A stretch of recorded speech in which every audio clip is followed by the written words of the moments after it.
Bom, e agora a gente conversa com o delegado Riva para falar sobre uma prisão que aconteceu na última sexta-feira. Na verdade, foi a segunda prisão de um homem que faz parte de um grupo que pratica estelionatos aqui na cidade de Criciúma. A estimativa é que o valor desses estelionatos já ultrapasse, cheguem ali aproximadamente a R$1 milhão. Converso aqui com o delegado, agradeço por conversar conosco, Que tipo de estelionato, então, eles praticavam, e como é que era a ação dos criminosos aqui? Boa tarde. Esse grupo começou a ser investigado no início do ano de 2021 ainda. Eles se aproximavam, a estratégia deles era da seguinte forma: eles se aproximavam das vítimas, normalmente pessoas humildes, mulheres, jovens, prometiam namoro, inclusive, prometiam valores de seguro e empregos para elas. Tu vai melhorar a tua renda, tu vai conseguir melhorar a tua renda, tu ganha hoje um salário mínimo, tu pode passar a ganhar 2, 3, se tu atender os meus pedidos.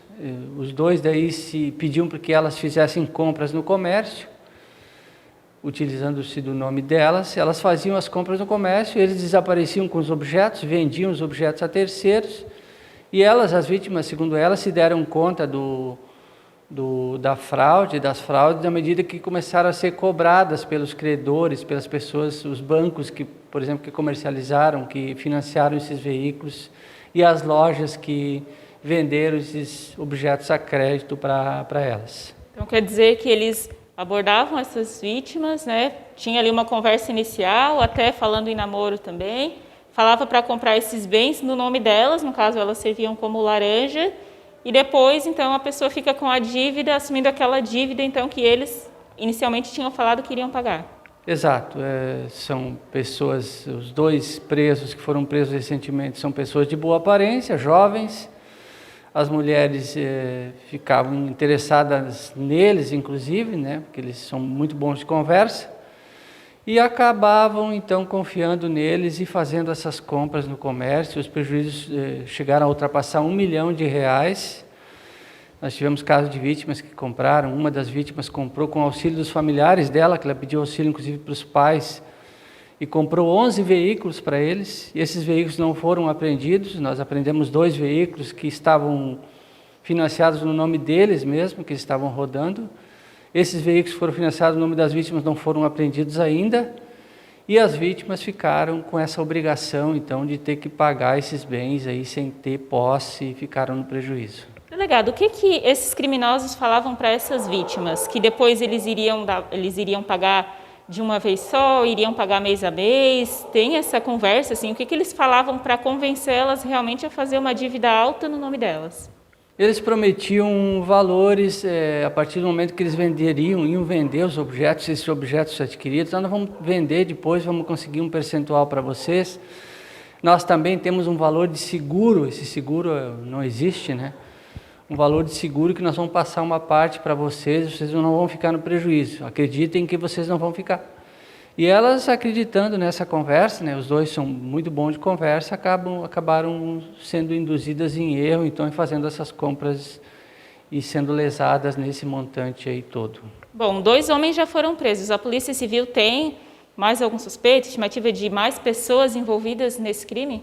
Esses 2 indivíduos foram presos separadamente. Um deles foi preso na semana passada, retrasada, e outro na semana passada, Foram 2 prisões preventivas pedidas em momentos diferentes. As investigações continuam a fim de identificar os possuidores desses veículos. Talvez alguém que pudesse ter auxiliado para que esses veículos fossem repassados a terceiros. Até o momento, quantas vítimas foram feitas aí por esses criminosos? Nós temos nos 2 inquéritos concluídos o ano passado, ainda no meio do ano, nós temos 2 vítimas, e aqui no último inquérito deles, que foi concluído, que foi pedida a prisão, nós temos 9 vítimas e temos detectados 51 condutas criminosas de estelionato praticadas por eles, somente no último inquérito. E sempre reforçando, sempre desconfiar de ofertas como essas, ofertas muito milagrosas ou que tem uma grande vantagem, algo que foge do comum, porque normalmente, delegado, é golpe. Exatamente, as pessoas não devem confiar, não existe uma forma fácil de ganhar dinheiro, Verificando que que a promessa possa ser frustrada, que não é uma promessa plausível, né? Procure uma delegacia de polícia, faça um boletim de ocorrência que nós vamos investigar, vamos correr atrás. De preferência antes que ocorra o prejuízo, né?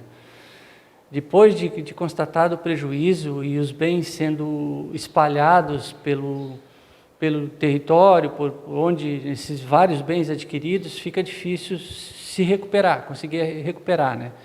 Então, procurar se orientar antes, conversar com familiares, procure a Polícia Civil, se oriente, procure verificar se a conduta deles é lícita. Há formas de checar se as pessoas estão de boa fé, se tem aquele bem mesmo que estão vendendo, se a proposta é uma proposta legal, antes de se fazer, de se aderir, né? Evitar um problemão aí, mais uma dor de cabeça, né, delegado? Exatamente.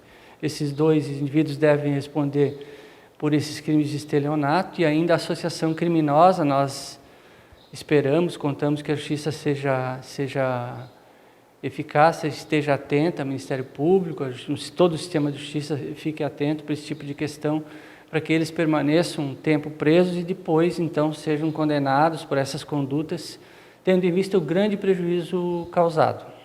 Delegado, agradeço mais uma vez pelas informações, conversando com a gente aqui no Linha Verdade. Delegado Riva, aqui da 2ª DP, Delegacia de Polícia Civil de Criciúma, então falando sobre essa segunda prisão de um estelionatário, então, que faz parte desse grupo, né, que já aplicou golpes aí no valor de R$ 1 milhão somente aqui em Criciúma.